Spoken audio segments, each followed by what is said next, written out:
Hi, it's David Avrin with another lesson from the Customer Experience Advantage. Sometimes a perfectly good customer experience can be tainted simply by witnessing someone else's poor encounter. I'll tell you how to avoid it in a second.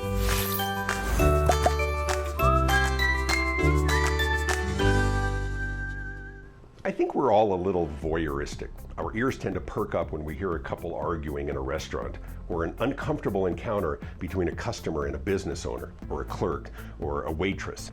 Perhaps we just want to see if things are going to escalate, or if we might be needed to help break up a fight.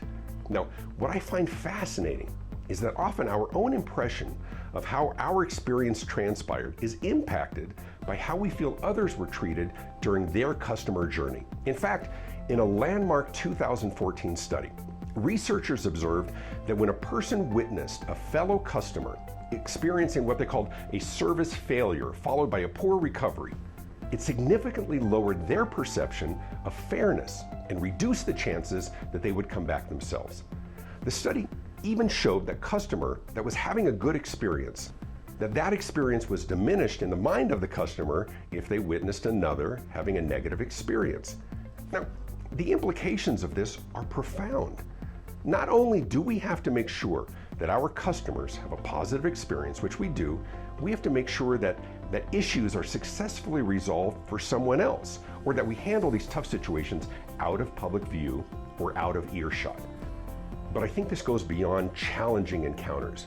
We've all been witness to employees gossiping, like right in front of us, or complaining about working a double shift, or about a pain in the backside customer earlier in the day, or a bad relationship at home, or a frustrating boss, or an annoying coworker. Do they not know that we can hear them? Or do they not care? Now, way back in my 20s, a long time ago, I got a profound lesson in business that has stayed with me to this day. So, I used to sing in this doo-woppy a cappella group, and we were pretty good. Now, we sang at nightclubs, we had a CD, but we also sang at a lot of private functions. So one weekend, we got hired to sing at this really big, huge, fancy wedding in a gigantic tent in the Colorado mountain. Now, we were stationed on a small stage at the far end of the tent with kind of this no man's land in between. The nearest guests were at least 20 yards away. Well, we were young, and being there on our own at the end of the tent, we found ourselves kind of screwing around as we were singing and making jokes and messing around while the guests mingled pretty far away. Now, between songs, an older gentleman in a black tuxedo came walking towards us and motioned for me to lean down from the stage. I just figured he had a song request, but instead he got very close to my ear and he said very calmly, "Two things to remember. Someone is always watching, and you're getting paid for this."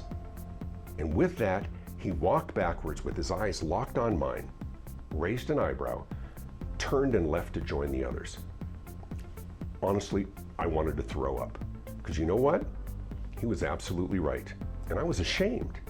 It was a profound lesson that I carry with me in business over 25 years later. Someone is always watching and always listening. How conscious are you and your team of what is and is not appropriate to discuss in front of your guests or your customers or your patients or your clients? Now, Disney theme parks are famous for their delineation of permissible onstage and offstage behavior. They don't have employees, they have cast members. They aren't on duty, they're either on stage or off stage. Customers are guests.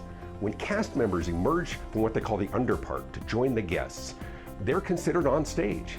It doesn't matter if they're a recognizable costume character or a maintenance worker. When they are on stage, they are on stage. Now think about it. If you were on stage in a theatrical production, you would know that all eyes were on you and anything you did or said would be viewed or heard. Business is the same, especially in this age of hypersensitive and aware customers and the permanence of infractions. Honestly, you have to conduct business today as if every one of your customers and clients is armed with a video camera, because they are. Now, I'm not suggesting that you have to prevent your team from being human or having human moments. It's just that we have to be better. We have to be sensitive to what should happen behind the scenes or in the break room rather than in front of our customers. Reiterate to your staff that private conversations, and especially complaining, should never happen in front of your customers.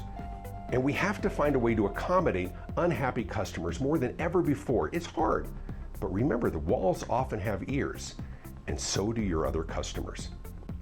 Here's why you do it. We're human. Sometimes our dissatisfaction boils over into our conversation, or gossip becomes the default form of communication when work gets a little too frustrating, and not every customer is going to be happy with you, or you with them. But here's why we hate it. We don't want to know that you hate your job, or you hate each other, or your boyfriend or girlfriend, or worse yet, that you hate us. We empathize with another customer getting the runaround or facing inflexible policies because we hate it too. The next thing you know, your happy customers are now aligning themselves with the frustrated ones that they just saw argue with you. Here's a better approach. Have this discussion with your team. Be very clear what is and is not appropriate to discuss in front of your customers and your clients and your prospects. And poor encounters with one customer or client is observed and absorbed by everyone around them. Work to resolve it quickly. Even if you have to swallow hard and just accommodate the unhappy customer, it's often not worth fighting over 10 or 20 bucks or $100 if it means making a good impression or saving face. And remember, it's not just saving a relationship with a customer, but potentially with many more who are watching and listening. And like that painful lesson I learned a quarter century ago, in business, someone is always watching, and you're getting paid for this. Just saying.